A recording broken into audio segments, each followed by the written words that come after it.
Good afternoon and welcome back. I'm Marcus Peter. President Donald Trump announced yesterday that the United States and Iran have reached a deal opening the Straits of Hormuz, ending the U.S. blockade of Iranian ports. Alberto Fernandez joins us. Alberto is no stranger to this program. Ambassador, Vice President of the Middle East Media Research Institute, contributor to EWTN News and National Catholic Register. Alberto, thank you very much for joining us. How are you? Thank you very much. It's a pleasure to be on with you again. It's always an honor to reconnect with you. So let's begin by talking about what we know based on this recent update. Well, there's a lot we don't know. Obviously, This was just announced. We know that there's a memorandum of understanding that leads to a period of further negotiation, a framework. We know that some things are clear at the beginning, and then there's a lot of technical work, especially related to the nuclear file that happens later on. Let's talk about Israel not being party to the deal. What do we understand from that? Well, Israel was never going to formally be party to the deal. I mean, there's a state of war and non-recognition between the Iranian regime and the state of Israel. The Iranian regime has, sworn to destroy the state of Israel.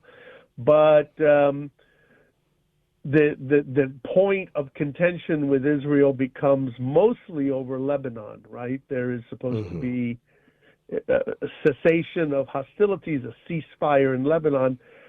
Israel is not required, as far as we know, to give up the territory that it holds in Lebanon itself. It has advanced sites that it's deep within Lebanon where it faces Hezbollah. So the whole question is going to be, what does Hezbollah do? What does Israel do in return?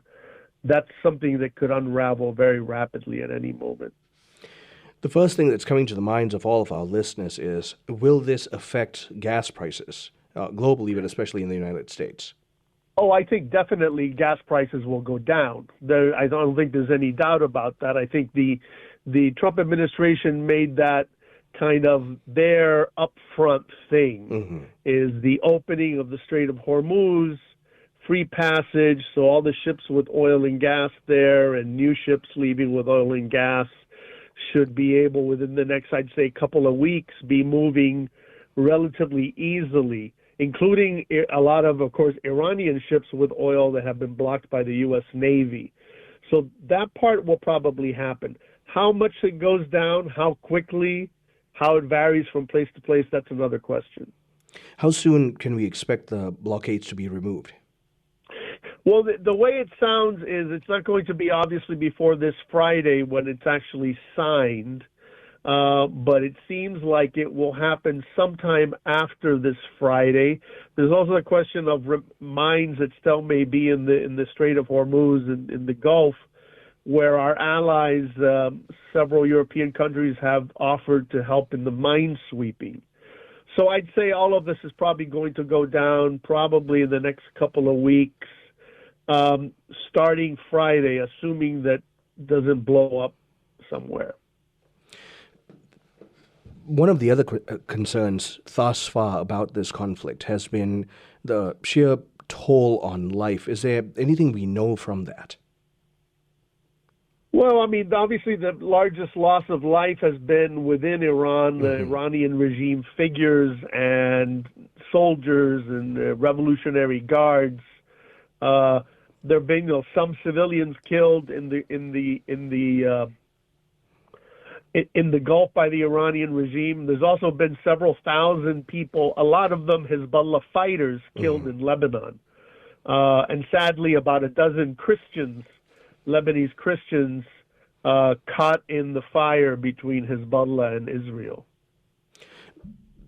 Obviously, we know that this entire conflict began with the U.S. striking and effectively killing Ayatollah Khamenei.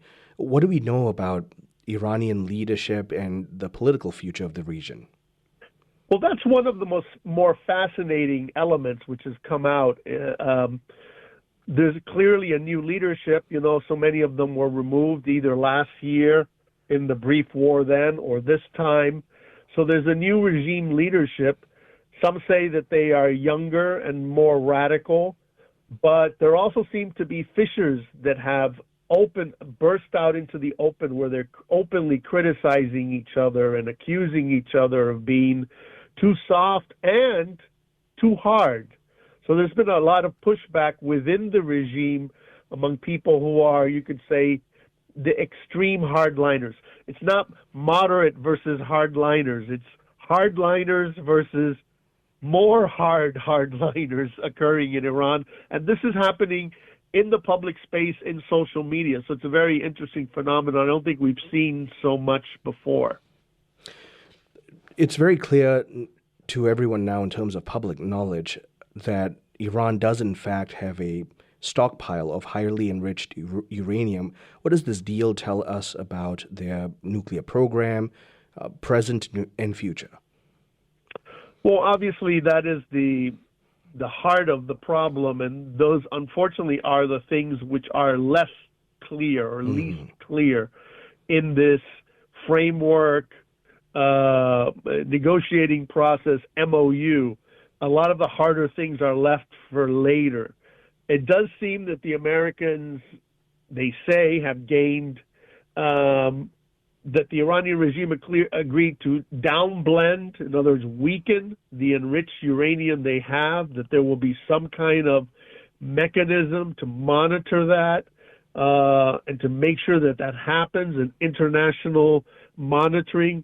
But of course, all of this is very fuzzy when you consider this is a regime that has decades of experience of lying and hiding its nuclear program. So I think that is a real concern many of us have, within this next 60-day period and beyond. What about Iran's past and, unfortunately, up till this point, present support of Hezbollah and other militant groups? Well, there's nothing about that in the agreement per se, as far as we know, but there seems to be a kind of core bargain at play, and that is if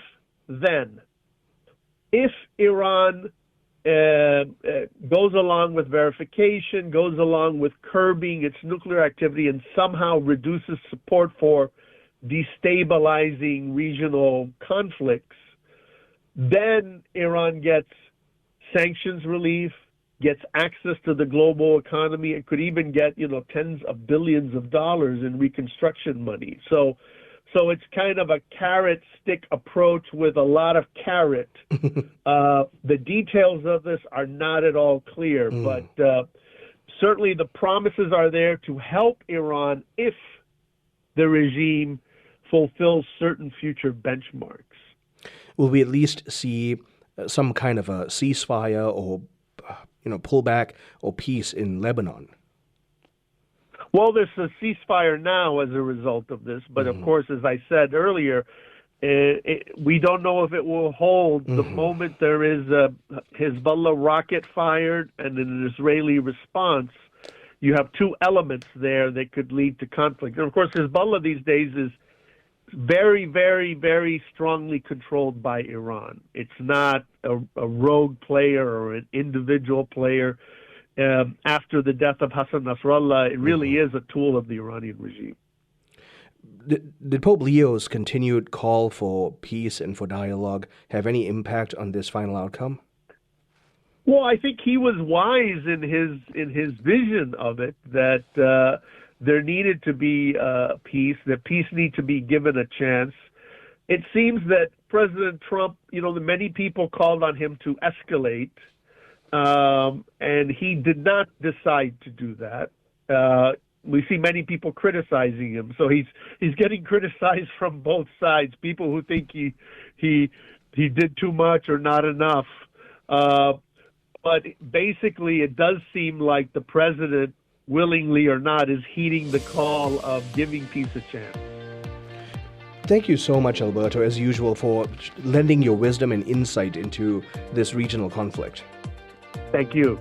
My guest has been Alberto Fernandez, Ambassador, Vice President of the Middle East Media Research Institute, and we've been talking about this recently declared ceasefire between the U.S. and Iran and the reopening of the Straits of Hormuz and what that means for us and the region. Stay tuned. I'm Marcus Peter.